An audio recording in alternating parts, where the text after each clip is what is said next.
So one night, I'm out partying with my friend who just got back from Afghanistan in Iowa City. We decided to go to this club called The Summit. This place was popping like all the time. And if there's one thing true about Iowa City, is that people know how to get after some booze down there.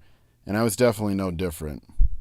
So the night's going on, and it's $1.50 rum and cokes, but we know the bartender pretty well, so shots are free.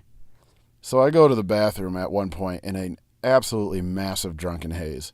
When I come out, I see my girlfriend with a guy getting in her face from across the bar. She was a 6'1" former Tennessee volleyball player, so it was pretty easy to pick out. I'm a very protective person, having 3 sisters, so I book it over there. Nothing quite sobers me up like a potential physical conflict. When I get over there, I step in front of my girlfriend who has a finger pointed in her face by this guy, to the point where he's almost touching her face. So at the time I was competing in mixed martial arts, or as some still call it, cage fighting. So fighting over this incident was already a very available option in my mind, especially since I was 22 and stupid. It's just a matter of whether it was an option in his. I asked him what his problem is. "Well, she knocked over my drink and now she's going to pay for it," he says. "Well, it's a drink, and no, she's not," I replied. In my mind, this was his one free pass. I wasn't going to explain how he wasn't going to get a new drink bought for him. "Yes, she is. She spilled it, and I want a new one." He starts to get crazy. Clearly the booze had gotten a hold of him. "You're going to buy it for me, f***." So now, he's not only gotten into the face of my girlfriend, put his finger into her face, but he started yelling, throwing out obscenities, insulting me to my face. But before this gets physical, I'm going to make a statement of where I'm willing to go with this. So I look at the table he's sitting at with about 5 other people with drinks everywhere. They've been camping in there for a while, and I'm at this point irrationally angry and ready to get this thing going. So I take my arm and clear the entire table off in one swoop. I then turn around to this guy, and now I'm yelling. "You want me to pay for those too?" "Yeah, I do. F*** you and f*** that girlfriend of yours," he screams back at me. This straw broke the camel's back. I grab him by the side of his head with both hands and smash the top of my head into his face. A headbutt is never a good idea in a fight, but apparently that night it was option number 1 for me. So I pull back ready to start throwing fists, and I realize I've split his face wide open. Like, not a little, but a lot. Like from the middle of his eyebrow all the way down to the side of his eye. So blood starts gushing. Immediately, I'm thinking, shit. So I immediately grab my girlfriend and start heading towards the door. In perhaps the most frustrating moment of my life up to this point, my girlfriend, who is lit like a Christmas tree in late December, decides she wants to keep drinking at the same bar. I had to explain to her what she just saw.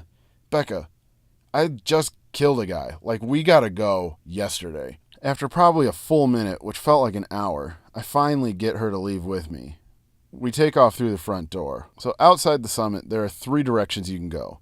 1, to the left down the street. This is option number 1 because there's a billion people walking and you can get lost in the crowd. 2, to the right, still mad people. Very easy to get lost in. And then 3, across the street into an open field. This is by far the worst option. Anyone looking for you will find you quite easily. Alcohol decided to choose this option. So me, my girlfriend, and alcohol start running. I look back just in time to see the bouncers with a bloodied adversary pointing directly at me. They start taking up pursuit of me, and since my girlfriend is in heels and I'm not going to ditch her, I have to wait for them. So we end up next to the mall right there, and they corner me. This is the last time I'll mention how absurdly drunk I was, but it needs to be noted. So I'm surrounded by 5 bouncers who are basically holding me for the cops. I know they can't touch me, so I'm telling my girlfriend to leave me here. "It's okay," I say, and start winking at her in what I thought was a very inconspicuous way, but totally wasn't even close. I might as well have said, "Becca, walk away, because as soon as you're out of danger, I'm going to run and these guys won't be able to catch me." After time and time again, she finally starts to walk away. This is my moment. It's my moment to find freedom. The sky is going to open up with sunshine. I didn't get more than 1 step, though, before I had a guy on my arm. So now it's fight or flight time, and the only way I can fly is to fight. So I turn and grab him and throw him face first into a light pole. Another bouncer about my size jumps on my back with his arm around my neck. The other 3 grab me, 1 around the waist and 1 on each arm. So I'm done, but I don't believe it. So I'm dragging all these guys down the street. But the guy on my back has really got a choke on me, and I start to lose consciousness. I end up dropping to my knees and really start to black out when I hear a cop pull up. They hold me until the cop gets to me. My girlfriend comes running back and starts freaking out, as only a drunk white girl from Iowa can do. The cops are not happy with her antics and start yelling at her. At one point, the cop says, "Ma'am, you need to calm down." And in the classiest moment of her existence, she says, "You need to suck my d." So her hands get thrown behind her back and she's arrested immediately and charged with public intoxication. I'm also put into the back of a different cop car. I keep telling myself I'll find a way out of this. I'm clever enough, right? So I see the victim come up and point to me in the car, and the cop hops into the car to take me away down to the cop shop. This is my opportunity to use drunken English and get the cop to let me go. "Sir, how did he say I assaulted him?" I asked. "Well, he said you headbutted him," he replied, very willing to discuss this. I'm sure he was waiting to see what excuse I'm conjuring up. "Sir, I fight in MMA, and I know that if you headbutt somebody, you'll have a huge knot on your forehead." Fighting in MMA had nothing to do with throwing headbutts, but I guess I thought I'd throw that one in there to show I'm an expert or something. The cop then informed me of something, and it made it into the police report. He said, "Son, you've got a protruding horn coming out of your forehead." So I felt my forehead, and as the police report stated, quote, "The defendant then started laughing hysterically," unquote. I couldn't help it. My goose was cooked. It was all said and done, so I just had to shut up and waited for what was going to happen to me. This is where things get kind of funny. So I get booked and processed at Johnson County Jail and put in a cell. I take the top bunk and sit staring out the window, contemplating how stupid this situation was, when all of a sudden something and the alcohol grabs my attention. There's a car outside with its back door open. So I sit and stare at it for an hour. It was actually probably 2 minutes, but it felt like an hour, and I didn't see anyone in the car. I had just seen the movie Hurt Locker, in which terrorists place bombs in cars and blow up Americans. So clearly, this was happening in Iowa City, and I was determined to stop terrorists. For America. So I go to the jail door. The door had a little knob, no grip to it, but a knob that is basically like the backside of the handle from out in the main area. I start pounding on the door, yelling that there's a bomb outside, but no one comes. So I try the handle. To my utter amazement, it twists open and the door is ajar. To this day, I can still feel what it felt like to have the mechanics of the door unlock from within and the door let loose. If you've never had this feeling, you gotta try it. But for sure not, because it's jail and jail sucks. So I stare at the door that's ajar and I think for about a half a second and say, hell yeah. I walk out into the open bay.